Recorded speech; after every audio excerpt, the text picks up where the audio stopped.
Hi hello ನಮಸ್ಕಾರ. ನಾನು ನಿಮ್ಮ ಪ್ರೀತಿಯ ಮೇನಕಾ ಮುಕುಂದ್. ಮೇನಕಾ ಲೈಫ್ ಸ್ಟೈಲ್ ಬ್ಲಾಗ್ಸ್ಗೆ ಸ್ವಾಗತ.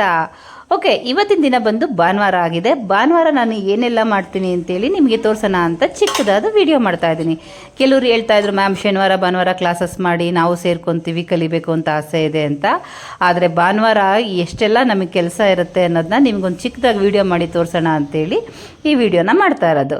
ಓಕೆ, ಭಾನುವಾರ ಆಗಿರೋದ್ರಿಂದ ಸ್ವಲ್ಪ ಲೇಟಾಗಿ ಎದ್ದಿದ್ವಿ. ಎದ್ದಾದ್ಮೇಲೆ ಮನೇಲಿ ಏನು ತಿಂಡಿ ಮಾಡೋಣ ಅಂತ ಅನ್ಬೇಕಾದ್ರೆ ಮಕ್ಕಳು ಬಂದು ಪೂರಿ ಸಾಗು ಮಾಡಿ ಅಂತ ಅಂದರು. ಹಾಗಾಗಿ ಪೂರಿ ಸಾಗನ್ನ ಸಾಗು ಎಲ್ಲ ಕಾಳುಗಳು ತರಕಾರಿ ಎಲ್ಲ ಹಾಕಿ ಸಾಗು ಮಾಡಿ ಕಡಲೆ ಬೀಜದ ಚಟ್ನಿ ಮಾಡಿಕೊಂಡು ಅದ್ರ ಜೊತೆಗೆ ಪೂರಿ ಮಾಡಿದ್ವಿ. ಪೂರಿ ಎಲ್ಲ ಬರ್ ಅಂತ ಪೂರಿ ತುಂಬ ಚೆನ್ನಾಗಿ ಎಲ್ಲ ಪೂರಿನೂ ಉತ್ತಾ ಇದ್ದು ತುಂಬಾ ಚೆನ್ನಾಗಿತ್ತು, ಟೇಸ್ಟಿಯಾಗಿ ಕೂಡ ಇತ್ತು. ಎಲ್ಲ ಮಕ್ಕಳಿಗೆಲ್ಲ ಹಾಕ್ಕೊಟ್ವಿ, ಖುಷಿಯಾಗಿ ಮಕ್ಕಳೆಲ್ಲ ತಿಂದರು.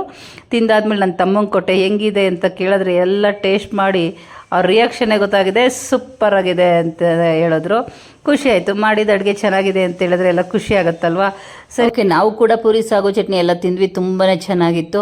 ಅದಾದಮೇಲೆ ಸ್ವಲ್ಪ ಹೊತ್ತು ರೆಸ್ಟ್ ಮಾಡಿದ್ವಿ. ಅದಾದಮೇಲೆ ಮನೇಲಿ ಖಾರದ ಪುಡಿ ಸಾಂಬಾರು ಪುಡಿ ಎಲ್ಲ ಸ್ವಲ್ಪ ಮಾತ್ರ ಇತ್ತು, ಇನ್ನೆಲ್ಲ ಮತ್ತೇನು ಖಾಲಿ ಆದರೆ ಮತ್ತೆ ಮಾಡ್ಕೊಳಕ್ಕೆ ಸರಿ ಹೋಗಲ್ಲ, ಅಂಗಡಿಯಿಂದ ತಂದರೆ ಇನ್ನೂ ಅಷ್ಟು ಟೇಸ್ಟ್ ಕೊಡಲ್ಲ ಅಂದ್ಬಿಟ್ಟು ನಾನು ಪ್ರತಿ ಸಲನೂ ಮನೆಯಲ್ಲೇ ಮಾಡ್ಕೊತೀವಿ. ಎಲ್ಲ ಐಟಮ್ನು ಶನಿವಾರನೇ ತರಿಸಿಟ್ಟಿದ್ದೆ. ಹಾಗಾಗಿ ಖಾರದ ಪುಡಿ ಆಗಲಿ ಸಾಂಬಾರು ಪುಡಿ ಆಗಲಿ ಮನೇಲೇ ನಾವು ಪ್ರತಿ ಸಲನೂ ಮಾಡ್ಕೊಳ್ಳೋದು. ಹಾಗೇನೆ ಎಲ್ಲ ಐಟಮ್ನು ತೊಗೊಂಡು ಬಂದು ಅದನ್ನೆಲ್ಲ ಹುರಿದು ಅದ್ರ ಜೊತೆಗೆ ತಿಳಿಸಾರು ಪೌಡ್ರ್ ಕೂಡ ಎಲ್ಲ ಮಾಡ್ಕೊಂಡ್ವಿ. ನೋಡಿ, ಪ್ರತಿ ಸಲನೂ ಕೆಲವರು ಕೇಳ್ತಾ ಇರ್ತಾರೆ, ಶನಿವಾರ ಭಾನುವಾರ ಕ್ಲಾಸಸ್ ತೊಗೊಳ್ಳಿ ಮ್ಯಾಮ್, ನಾವು ಫ್ರೀ ಇರ್ತೀವಿ ಅಂತ.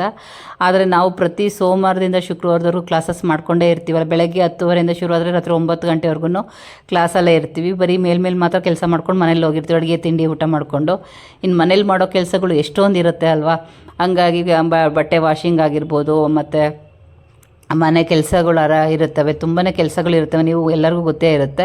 ಹಂಗಾಗಿ ಪ್ರತಿ ಶನಿವಾರ ಭಾನುವಾರ ನಮಗೋಸ್ಕರ ಟೈಮ್ ಕೊಡ್ಕೊತೀವಿ, ನಮ್ಮದೇ ಆದ ಕೆಲಸಗಳನ್ನ ಮಾಡ್ಕೊಳ್ಳೋದು ಅಂದ್ಬಿಟ್ಟು. ಪ್ರತಿ ಶನಿವಾರ ಭಾನುವಾರ ಕ್ಲಾಸ್ಗೆ ನಾನು ಹೋಗಲ್ಲ, ಮನೆ ಕೆಲಸನೇ ಮಾಡ್ಕೊಳ್ಳೋದೇ ಆಗೋಗ್ಬಿಡುತ್ತೆ.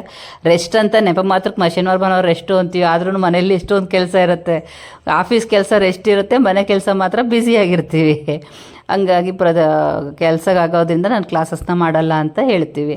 ಓಕೆ, ಖಾರದ ಪುಡಿ ಸಾಂಬಾರು ಪುಡಿ ಮನೆಯಲ್ಲೇ ಮಾಡಿಕೊಂಡು ಎಲ್ಲ ನಮ್ಮ ಮನೆಯವ್ರಿಗೆ ಸಾಂಬಾರು ಪುಡಿದೆಲ್ಲ ಮಾಡಿಕೊಟ್ಟು ಮಿಷನ್ಗೆ ತೊಗೊಂಡೋಗಿ ಅಂತೆಲ್ಲ ಹೇಳಿದೆ. ಅದಾದಮೇಲೆ ಖಾರದ ಪುಡಿನೂ ಅಷ್ಟೇ, ತಿಳಿಸಾರು ಪೌಡ್ರು ಎಲ್ಲ ಮನೇಲಿ ಮಾಡಿಕೊಂಡು ಸ್ವಲ್ಪ ಹೊತ್ತು ರೆಸ್ಟ್ ಮಾಡಿದ್ವಿ.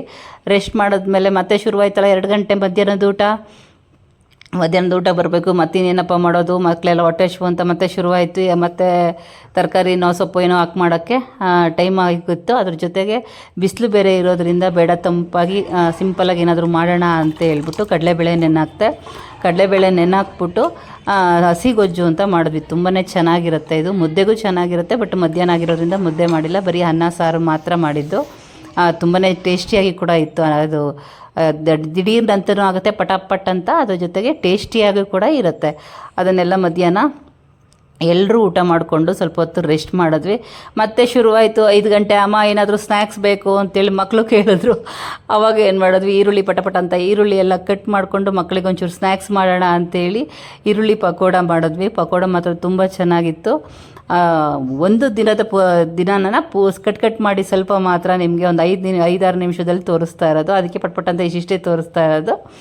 ಓಕೆ, ಮಕ್ಕಳಿಗೆ ಈರುಳ್ಳಿ ಪಕೋಟ ಮಾಡಿ ಕೊಟ್ಟಿದ್ದು ತುಂಬಾ ಟೇಸ್ಟಿಯಾಗಿತ್ತು. ಅದು ಕೂಡ ಮಕ್ಕಳು ಖುಷಿಯಿಂದ ಎಲ್ಲರೂ ತಿಂದರು.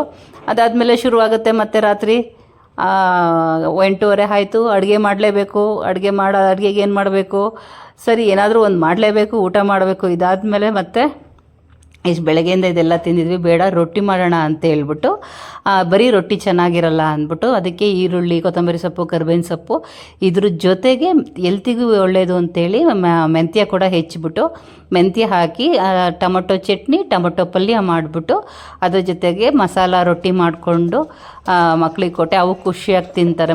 ಮಸಾಲ ರೊಟ್ಟಿ ಅಂದರೆ ತುಂಬಾ ಚೆನ್ನಾಗಿರುತ್ತೆ. ಮಾಮೂಲಿ ರೊಟ್ಟಿಗಿಂತ ಈ ಥರ ಮಾಡಿಕೊಂಡ್ರೆ ಹೆಲ್ತಿಗೂ ಚೆನ್ನಾಗಿರುತ್ತೆ, ಅದ್ರ ಜೊತೆಗೆ ಟೇಸ್ಟಿಯಾಗೂ ಇರುತ್ತೆ. ಮಕ್ಕಳು ಸ್ವಲ್ಪ ತುಪ್ಪ ಹಾಕ್ಕೊಂಡಾದ್ರು ತಿನ್ಬೋದು. ಟೊಮೊಟೊ ಚಟ್ನಿ ಮಾಡಿದ್ದಾರೆ, ತುಂಬಾ ಚೆನ್ನಾಗಿತ್ತು. ಅದೊಂದು ರೆಸಿಪಿ ನಿಮಗೆ ಮಾಡಿ ಹಾಕ್ತೀನಿ. ಟೊಮೊಟೊ ಚಟ್ನಿ ತುಂಬ ಚೆನ್ನಾಗಿತ್ತು. ಅದ್ರ ಜೊತೆಗೆ ಪಲ್ಯ ಕೂಡ ಮಾಡಿದ್ದು ತುಂಬಾ ಟೇಸ್ಟಿಯಾಗಿತ್ತು. ಇವತ್ತಿನ ದಿನ ಭಾನುವಾರದ ದಿನ ಪೂರ್ತಿ ಇದೇ ಆಯಿತು. ಮಧ್ಯೆ ಸ್ವಲ್ಪ ರೆಸ್ಟ್ ಮಾಡೋದು, ಇಷ್ಟೆಲ್ಲ ಮಾಡ್ಕೊಳ್ಳೋದ್ರಲ್ಲಿ ದಿನ ಮುಗ್ದೇ ಹೋಯಿತು. ಓಕೆ, ನೋಡಿದ್ರಲ್ವ ನಮ್ಮ ಭಾನುವಾರದ ಜರ್ನಿ ಹೇಗಿತ್ತು, ಈ ವಾರದ ಭಾನುವಾರದ ಜರ್ನಿ ಹೇಗಿತ್ತು ಅಂತ ಹೇಳ್ಬಿಟ್ಟು. ಸರಿ ಕಣ್ರು, ಈ ವಿಡಿಯೋ ನಿಮ್ಗೆ ಇಷ್ಟ ಆಗಿದ್ರೆ ಏನು ಮಾಡಬೇಕು, ಪಟ್ ಅಂತ ಒಂದು ಲೈಕ್ ಮಾಡಬೇಕು, ಬೇರೆಯವ್ರಿಗೆಲ್ಲ ಶೇರ್ ಮಾಡಬೇಕು. ಸಬ್ಸ್ಕ್ರೈಬ್ ಆಗದೆ ವಿಡಿಯೋ ನೋಡ್ತಾ ಇದ್ದರೆ ಸಬ್ಸ್ಕ್ರೈಬ್ ಆಗಿ ವಿಡಿಯೋ ನೋಡಬೇಕು. ಓಕೆ, ಬಾಯ್.